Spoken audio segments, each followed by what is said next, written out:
Hello दोस्तों, स्वागत है मेरी आज की न्यू वीडियो में। आज हम अल्ट्रा वेजिटो की स्टोरी को कंटिन्यू करेंगे। आज हम देखेंगे सेक्टर 6 में कुछ फैमिलियर डीमन का सामना करते हुए अल्ट्रा वेजिटो की मजेदार स्टोरी को कॉल मी आर्ट ने लिखा।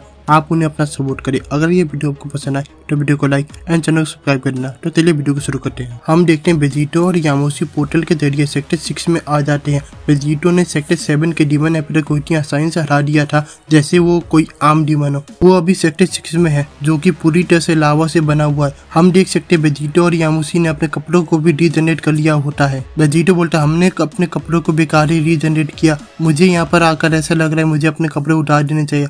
यामोसी बोलता है प्लीज ऐसा मत करना। वेजिटो अपने माथे का पसीना पोंछते हुए बोलता है अगर तुम नहीं चाहते कि मैं अपने कपड़े उतारूं तो जल्दी से जल्दी अगले डीमन जोकर को ढूंढो। इस बारे में मैं सीरियस हूँ। इस गर्मी की वजह से जरूर मैं कुछ उल्टा सीधा कर लूंगा। हम लोग कभी चीची के घर में भी हीटिंग नहीं ऑन करते। वेजिटो की बात से यामोसी को कोई फर्क नहीं पड़ता। यामोसी ऊपर देख रहा होता है। लगता है तुम्हारा आज लकी दिन है। भले ही हम इस बार किसी कैसल की दीवार के सामने नहीं आए, हमसे मिलने कुछ दोस्त आए हैं जो कि हमें वहां तक पहुंचा सकते हैं। यामोसी की बात सुनते ही वेजिटो भी आसमान की तरफ देखने लगता है। वेजिटो बोलता है अरे वाह ये तो बहुत अच्छी बात है, हमारा काम थोड़ा जल्दी हो जाएगा। वैसे ये बहुत बदसूरत है, सही कहा ना। इसके बाद हम वेजिटो और यामोसी की नजर से देखते हैं। हम देखते हैं आसमान में 4 शैडो होती है, यानी कि 4 डीमंस है जो कि वेजिटो और यामोसी तक पहुंच जाते हैं। तभी उन चारों डीमन में से सबसे छोटा डीमन बोलता है कैप्टन हमने उन्हें ढूंढ लिया है। इन सभी डीमंस ने बहुत ज्यादा फेमिलियर आर्मर पहने हुए होते हैं और किसी वजह से इनकी एक आंख नीले रंग की होती है। तभी चारों डीमन में से सबसे बड़ा डीमन बोलता है ये वही है जिसने इयरिंग पहनी हुई है। सेक्टर 7 का नया डीमन एम्परर जैसा कि हमारे लॉर्ड ने कहा था वो यहाँ पर आ चुका है। अभी उसे सेक्टर 7 का डीमन एम्परर बने हुए एक दिन भी नहीं हुआ है और इसमें इतनी हिम्मत है कि ये अगले सेक्टर के डीमन एम्परर को चैलेंज करने के लिए यहाँ पर आ गया है। हमें इस क्रीचर को दिखाना होगा कि डीमन हेड की ताकत को अंडर एस्टिमेट नहीं करना चाहिए। वेजिटो अपने दुश्मनों को देखकर पहचान जाता है। वो अपने हाथों को फोल्ड कर हंस रहा होता है। वेजिटो हंसते हुए बोलता है ये क्या मजाक है, ये तो गिनी फोर्स का डीमन सेट है। जो भी इस बात को सोच सकता है सच में उसका बहुत ज्यादा सेंस ह्यूमर है। मैं उम्मीद करता हूँ तुम सिर्फ दिखने में ही गिनी फोर्स जैसे हो, ना कि उनकी ताकतों में। तभी हम देखते हैं इससे पहले हमारा गॉड किलर कुछ कर पाता। इससे पहले हम देखते हैं एकदम से एक पैर हवा में उछलता है। वेजिटो एकदम से चौंक जाता है, बोलता है यामोसी तुम क्या। हम देखते हैं यामोसी एक ही पल में उन चारों डीमनों के पास पहुंच जाता है। सबसे बड़ा वाला डीमन को छोड़कर सभी डीमन हैरान हो जाते हैं। उनमें से एक डीमन बोलता है तुम कौन हो, हमें तुम्हें कोई इंटरेस्ट नहीं है। हम यहाँ पर सिर्फ सेक्टर 7 के डीमन एम्परर के लिए आए हैं जो कि एम्परर जुकू के थ्रोन को चैलेंज करने आया है। हमारे रास्ते से हट जाओ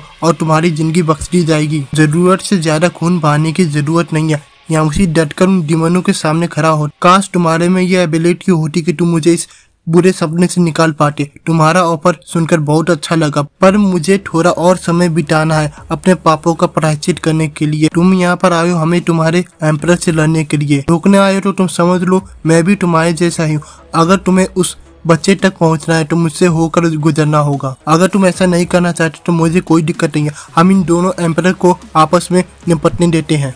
तभी इस ग्रुप का लीडर बोलता है क्या बकवास है, कुछ डीमन होती है जिनको जीने की इच्छा नहीं होती। तुम तीनों को मेरी इजाजत है, इस मच्छर को मसर के रख दो। तभी हम देखते हैं वो तीनों डीमंस अपने लीडर की परमिशन मिलते ही पागलों की तरह हंसने लगते हैं। हम देखते हैं वो गिनी फोर्स वाले डीमन यामोसी को चारों तरफ से घेर लेते और उस पर अटैक करने के लिए आगे बढ़ते हैं। हम देखते हैं यामोसी एकदम से सुपर सेन में ट्रांसफॉर्म हो जाता है। ट्रांसफॉर्म होने के बाद यामोसी उन डीमंस को इशारा करता है आ जाओ। बाटी जैसा दिखने वाला डीमन यामोसी पर अटैक करता है और बोलता है हमारा समय बर्बाद मत करो बेवकूफ। ऑब्वियसली यामोसी उस डीमन से बहुत ज्यादा ताकतवर है। यामोसी छलांग लगाकर उससे बच जाता है। तभी जोश जैसा दिखने वाला डीमन यामोसी पर अटैक करता है। तुम्हें क्या लगता है तुम बच गए हो? यामोसी के डीमन से कोई फर्क नहीं पड़ता। हम देखते हैं यामोसी हंसने लगता है और गायब होने लगता है। अगर तुम जैसे कमजोर डीमंस हमें रोकने आए हो मुझे नहीं लगता तुम्हारा एम्परर जुको कुछ ज्यादा स्पेशल होगा। हम देखें जब तक वो डीमन अटैक करने के लिए यामोसी तक पहुंच पाता है तब तक यामोसी वहां से गायब हो जाता है। छोटा डीमन चिल्लाता है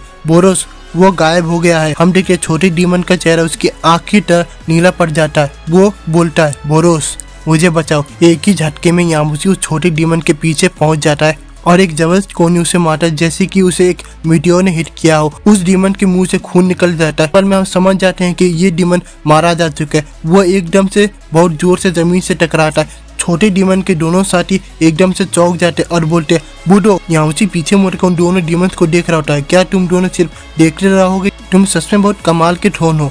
बोरोस यामुसी पर अटैक करने के लिए आगे बढ़ता है। वो चिल्लाता है, तुम्हें इसकी कीमत चुकानी होगी। इससे पहले बोरोस कुछ कर पाता है, उससे पहले यामुसी एक जबरदस्त किक बोरोस को मारता है, उसके हाथ की हड्डियों को तोड़ देता है। जैसे ही उसके तीसरा साथी ये सब देखता है, मैं आ रहा हूँ, अभी वो डीमन रिएक्ट भी नहीं कर पाता। इससे पहले यामुसी अपनी आफ्टर इमेज सोते हुए उस तक पहुंच जाता है और उसके चेहरे पर एक जबरदस्त ब्लास्ट शूट करता है। इससे पहले वो डीमन अपने साथी की मदद कर पाता है। इससे पहले वो डीमन खत्म हो जाता है। हम देखते हैं वो डीमन पूरी तरह से जला हुआ होता है, वो एक तरह का कोयला बन जाता है। हम देखते हैं वो डीमन जमीन की तरफ गिरने लगता है, वो डीमन जमीन से टकराता है।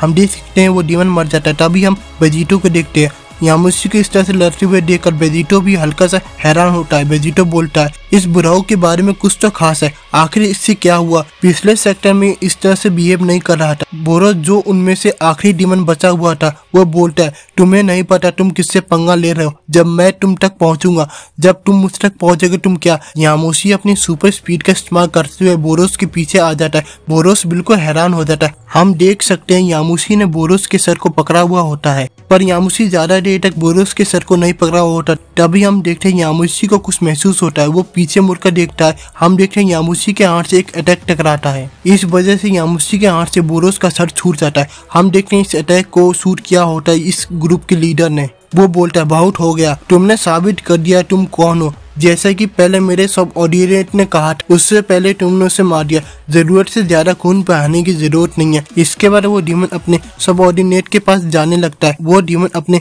सब ऑर्डिनेट के बराबर खड़ा होता है। बोरोस एक्साइटेड होते हुए बोलता है, कैप्टन आप आ गए, हम मिलकर इन्हें मजा चखाएंगे जैसा कि हमने पहले भी किया। इस हाथ से मैं उससे लड़ तो नहीं पाऊंगा, मैं दूर रहकर उसे आप पर अटैक करने से जरूर रोक पाऊंगा कैप्टन। कैप्टन अपनी सब ऑर्डिनेट की तरफ देखते हुए बोलता, मैं तुम्हारे साथ मिलकर लड़ूंगा। मुझे लगता है तुम सबने मुझे और एम्परर जूगो को बहुत ज्यादा एम्बेरस कर दिया है, तुम लोग फेलियर हो। तभी हम देखते हैं कैप्टन अपनी आंखों से कुछ करता है। हम देखते हैं कुछ बदलाव होने लगता है। बोरोस चिल्लाता, नहीं कैप्टन। बोरोस का शरीर रेड रंग की एनर्जी में बदल जाता है और देखते हैं वो कैप्टन की आंख के अंदर समाने लगता है। बोरोस की डर भरी आवाज सुनकर ऐसा लग रहा है जैसे कैप्टन ने उसे बहुत बड़ा धोखा दिया। यामुसी भी चीज को देखकर चौंक जाता है। वो बोलता है, क्या उस मॉन्स्टर ने अभी क्या किया? हम देखते कैप्टन ने अपनी आंखों को बंद करके रखा होता है। ऐसा लग रहा है जैसे वो अपने सबऑर्डिनेट की एनर्जी को एब्जॉर्ब करने की कोशिश कर रहा हो। तभी कैप्टन अपनी आंखों को खोलता है। वो बोलता है, अब शुरू कर सकते हैं। आखिर कैप्टन गिन्यू डीमन ने अभी क्या किया